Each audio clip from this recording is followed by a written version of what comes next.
कठोर पहाड़ आज भी खुद में बहुत कुछ सिमेटे हुए हैं, लेकिन झुकी हुई बाहें पलायन के चलते गए दूर अपनों को बाहों में लेने को तरसे हुए हैं।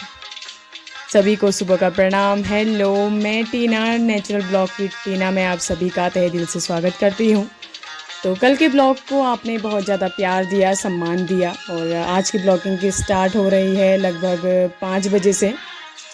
गांव में जिसकी भैंसी या फिर गैया होती है, सबसे पहला काम यही होता है। तो आइए आपको दिखाते हैं। तो सबसे पहला काम है हमारा गैया का दूध निकालना, ताकि सुबह की गर्मा गर्म चाय के साथ हम अपने दिन की शुरुआत कर सकें।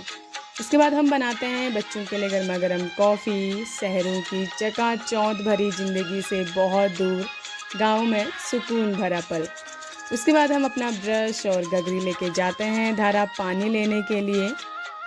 गांव में आपको ज़्यादातर आरओ या फिर फ्रिज वगैरह देखने को नहीं मिलेगा, क्योंकि यहाँ पे होता है तो बस मिट्टी से बने हुए घड़े और गगरी, और पीने के लिए ठंडा ठंडा पानी। देखिए, धारा जाने की दिलचस्प बात एक ये है कि वहाँ हमारा पुराना मकान है जहाँ हम पहले रहते थे, जो कि अपने समय का एक बहुत ही पॉपुलर और शानदार मकान है, जो खुद में बहुत सारी यादें सिमेटे हुए हैं। तो आइए आपको दिखाते हैं। और ये है हमारा पुराना मकान। ठीक इसका आधा यहाँ पे टूट चुका है और आधा हिस्सा हमारा बचा हुआ है। आप सन देख सकते हैं, 1945-46 का ये मकान है। और 19 के बाद फिर हमने नया मकान बना लिया था। यहाँ पे हम पहले रहते थे और काफ़ी सारे फलों के पेड़ भी हमारे यहाँ पर हैं। तो ये है हमारा पहला धारा, और ये है दूसरा।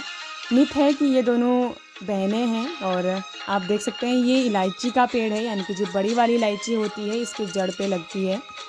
अब हम भरते हैं ठंडा ठंडा पानी और जाते हैं घर की तरफ, और फिर बनाते हैं नाश्ता, हरी सब्जी और रोटी।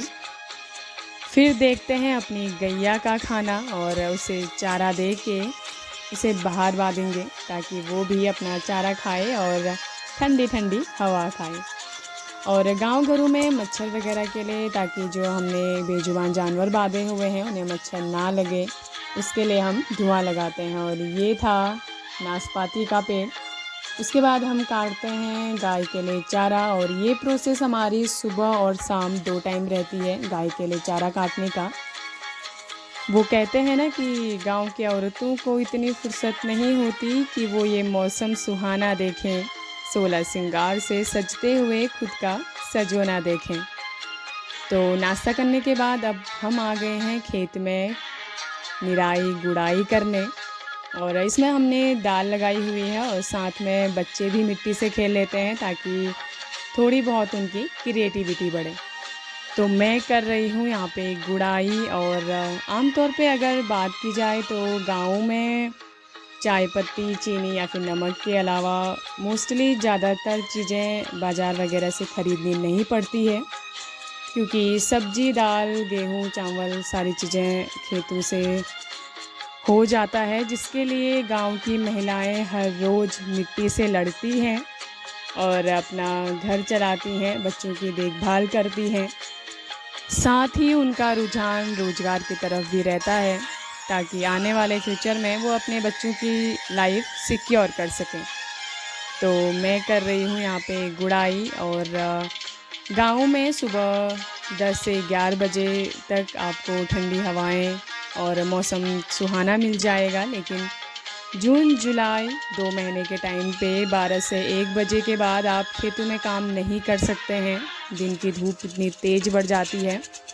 वाकई में गांव की महिलाएं एक मिसाल के तौर पे काम करती हैं। एक हाउसवाइफ भी काफ़ी सारा काम संभालती है, सुबह शाम बाहर का, और फिर दिन में अपने बच्चों के साथ अपने बच्चों की देखभाल करना, अपने घर का काम संभालना। और ये है आज का मेरा दूसरा ब्लॉग, और मेरी हर ब्लॉग में यही कोशिश रहेगी कि आप तक गांव की अनदेखी तस्वीरें और अनसुनी कहानियाँ पहुंचाते रहूं।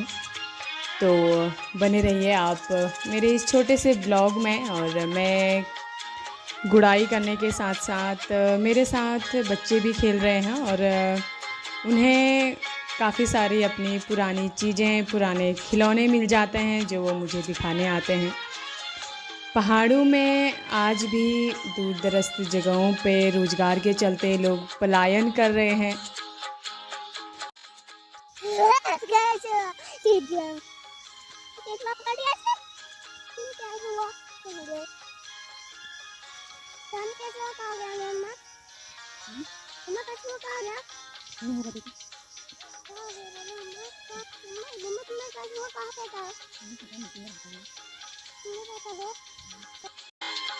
पलायन के चलते आज भी कई जगहों पर बुरी निगाहें तरस जाती है गाँव की उन पगडंडियों को देखते हुए कि वहाँ से हमारे बच्चे नंगे पाँव दौड़ते हुए उनके पास आएंगे।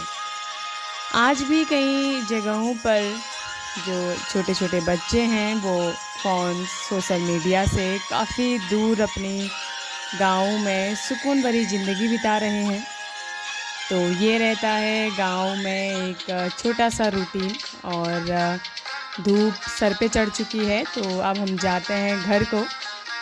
थोड़ा-सा पानी पीते हैं और जो बेज़ुबान जानवर हमने बाँधे हुआ है उसे भी हम पानी पिलाएँगे।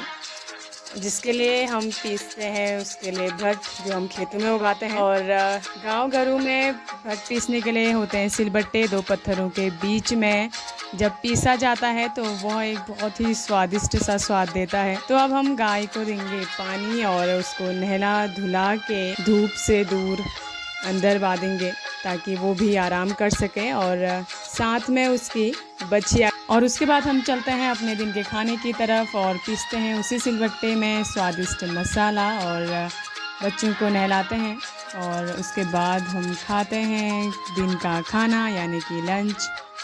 शाम के चाय के बाद हम करते हैं इस छोटे से ब्लॉग को समाप्त। बने रहिए ऐसे ही दिलचस्प कहानियों के साथ। कल मिलेंगे एक नए ब्लॉग के साथ। Bye bye.